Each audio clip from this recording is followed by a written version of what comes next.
How you doing? Judd Ciancio with Hyper Bicycles. I'm debuting our new prototype frame, which doesn't actually have a name yet, but we'll name it soon, and probably by springtime we'll have a whole new line of frames coming out. I want to show you one of the first prototypes and some of the changes we made, and so you can see what's coming in for 2012. So first, as you can see, it's a completely hydroformed bike frame, completely different than the straight tubes we did before.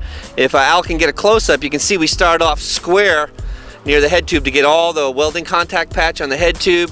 It comes into basically an then it turns into an oval at the bottom bracket where you get all the welding contact patch here, which actually makes it so stiff. So, and you can see even on the top tube we have a whole bunch of manipulation to the tubes, completely different from things we've done in the past. We have square tubing in the back, kind of like the old Hyper Boxsters, if you know your old Hypers, and a completely different dropout, which will be a lot stronger than the things we've done in the past. Also, the main geometry changes on the bikes are the bottom brackets have come down considerably. I'm hoping that with most setups you can be at about 11.5 where the bottom bracket's going to be, and that's down from just under 12 with our old frames. And now the rear ends are going to be quite a bit shorter too. We're taking a ½ inch off the rear ends, where you'll have about a little over 15 to about 14.5 in the rear, and your adjustability back there. Shorter rear ends, lower bottom brackets, completely different tubing. Going to be light. I think this prototype's coming in a little over 4 pounds, but the productions will be under 4 pounds on an XL frame. And they'll come in a variety of colors, but like I said, this is just the first one off the production line, or the prototype line, and we're almost there. So by springtime, new Hypers in your stores. Well, right now, Al asked where you can find information out about them. There isn't any information out about them because they're not done yet. But you'll start to see information trickle out on a lot of the, your websites and stuff. But nothing on our website until it's done.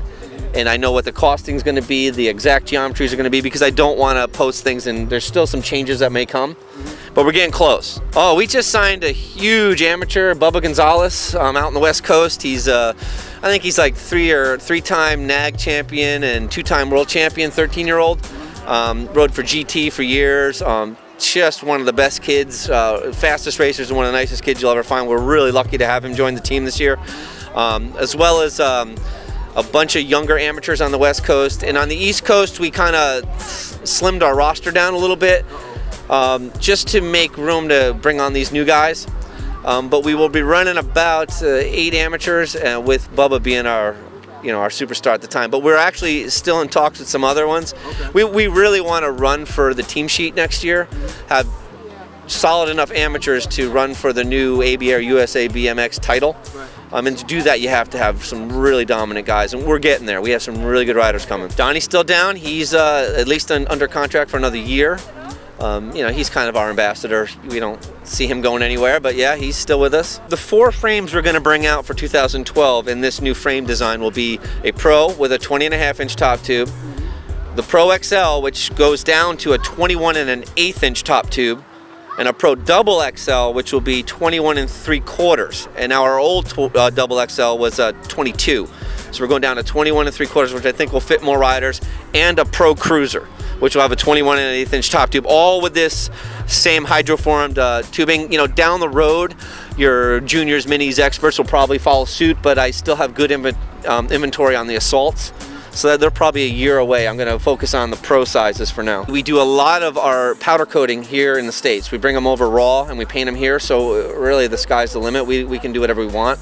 I do believe whites and blacks with a 2-tone are going to be done overseas where these are made, and then everything else is going to come in raw, and I'll probably do a neon orange and black, but I will do that here. We haven't really determined that. Because it's done here, I don't have to worry about it until after we get them here. Right. But most likely you'll still see the neon orange. People were excited about that color.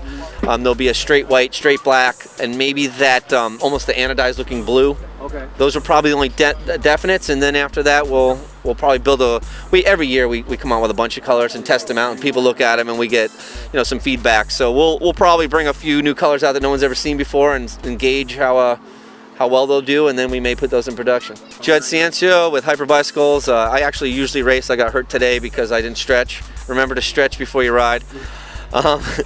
And I race 41 and over X, but I am also one of the product managers at Hyper, and I had a big part in helping get this out, this prototype out in the wild now. I'm here with Crazy Al, and you're watching the BMX Hood on CAC TV, and now it's back to Billy. Word.